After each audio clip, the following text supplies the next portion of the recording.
Hey guys, good morning. Look where I am on this beautiful Friday morning down at the river at my favorite park where I like to go hiking, which I'm going to do here in a little bit. As soon as I get this finished, I'm going to go for a hike because that's what I need to do um, to restore my equilibrium, to restore my sanity. Really, um, today's kind of been one of those days, one of those mornings. I'm sure, I'm sure you know what I'm talking about, where you're just like, WTF? Um, what's going on in my head? And, I've been thinking a lot about that this morning and where I get hung up sometimes. And, uh, I like to think of it, where's the door, right? That's what kept coming into my mind today. Where's the door? And I'll probably be talking a lot about this transition point that I'm in because it's where I am. It's what's going on with me.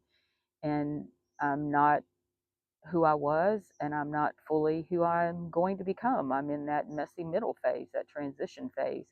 I think of it as like one door has closed, and I'm in a dark hallway, and I'm trying to make my way to the end of the hallway because I know there's a door there.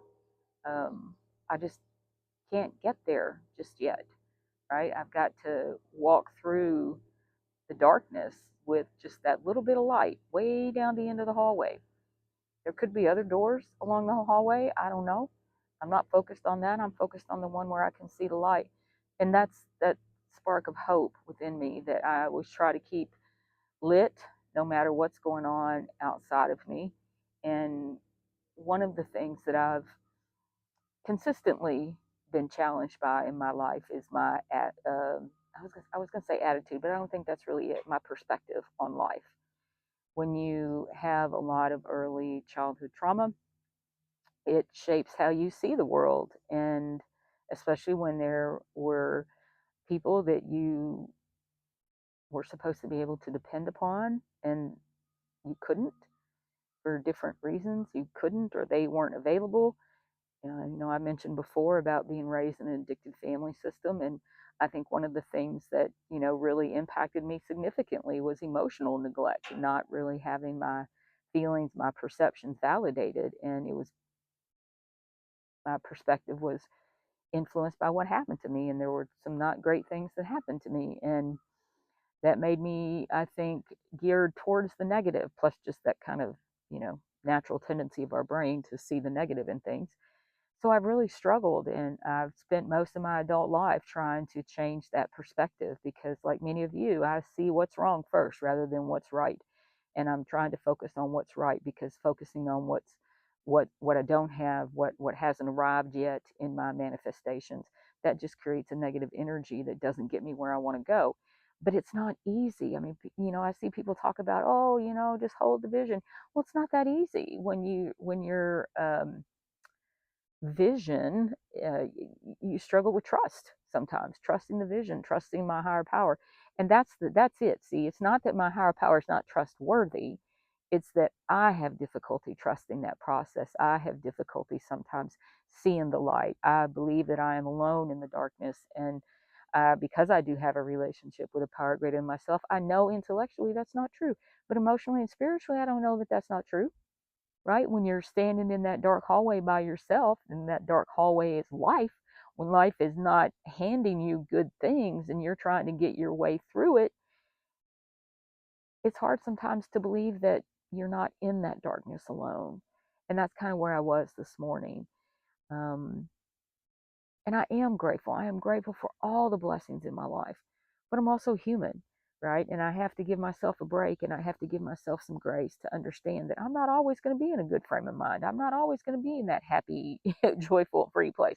I'm not always going to be focused on, you know, positive side of life. And for me, that's kind of something about my character that I don't particularly like. Like I said, I've spent a lot of time working on, trying to change, actively changing, and I get all kinds of evidence of the presence of God in my life, the presence of a higher power, the presence of spirit, the presence of whatever you want to call it, whatever it is for you.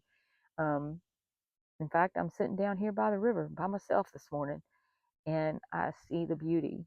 And that's why I came out here this morning, because I was not feeling it at home, and I needed something to restore myself spiritually, to restore myself mentally, to restore myself emotionally. And for me, it's putting my feet on the earth, for getting out in nature and feeling settled. Settled. There's something about it. I can't really explain it. There's just something about it that helps me feel settled. And again, I know I'm not the only one. There are, people are like that, right? We need that connection. I think I can't imagine not having that connection. I can't imagine not enjoying being outside in nature. I know there are people that don't. I get it.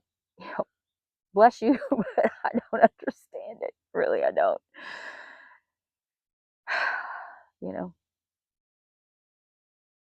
sometimes we're in that season of life where things are not clear, things are not, they don't make sense.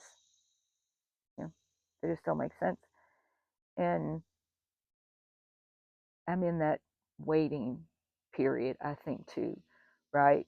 It's like take a lot of action, then wait, take a lot of action, and then wait. And I'm taking action, and, you know, there's the wait. Like I said yesterday, delayed is not denied. And I believe that. And I have to remind myself of that. And I need people in my life to remind me of that. So that's the other thing I've got on the agenda for today, is to connect with some other people around things that I enjoy, a passion that I have that I really enjoy, and allowing myself to connect with you guys and share my beautiful morning with you as well. So I'm going to go put my hiking boots on. I'm going to go for a little stroll. Uh, I have some other commitments that I have to take care of today. I have to as an adult, I have to do adulting type things. But why don't you let me know? Because I'm really curious. Um, what helps you when you're in that dark hallway and you're trying to get to the door? You're feeling along in the dark, and sometimes, man, maybe the light is so dim you wonder if it's gone out. Is there really a door at the end of this hallway? Is this really a hallway? Am I going up? Am I going down? Am I going in circles? What's happening here? Yeah, I think that's where all of us are, and being at this transition point in my life, that's not easy, but I'm going to keep doing it. I'm going to keep moving forward. I'm going to keep trying to hold the vision. That was the other thing that I really have been thinking a little bit about, right? I have to get clear on what it is that I'm creating, more intentional around that. That's part of why I did this YouTube thing, was this YouTube challenge thing with Renee Coakley. Shout out, Renee.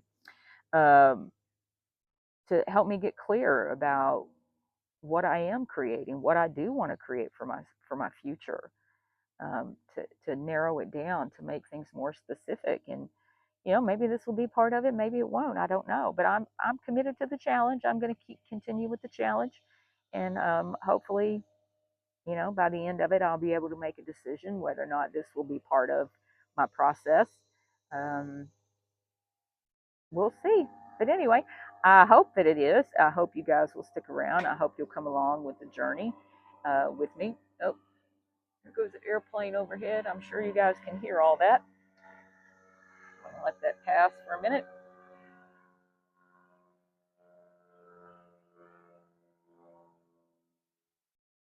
Okay. Um, I want to invite you to come along on this journey with me, to share part of these adventures, so that, um, you know, hopefully I can be a source of hope for others who want to make changes in their life. I just want to show you that one more time, right? Hopefully, hopefully you will. And until the next video, I'll see you then. Take care.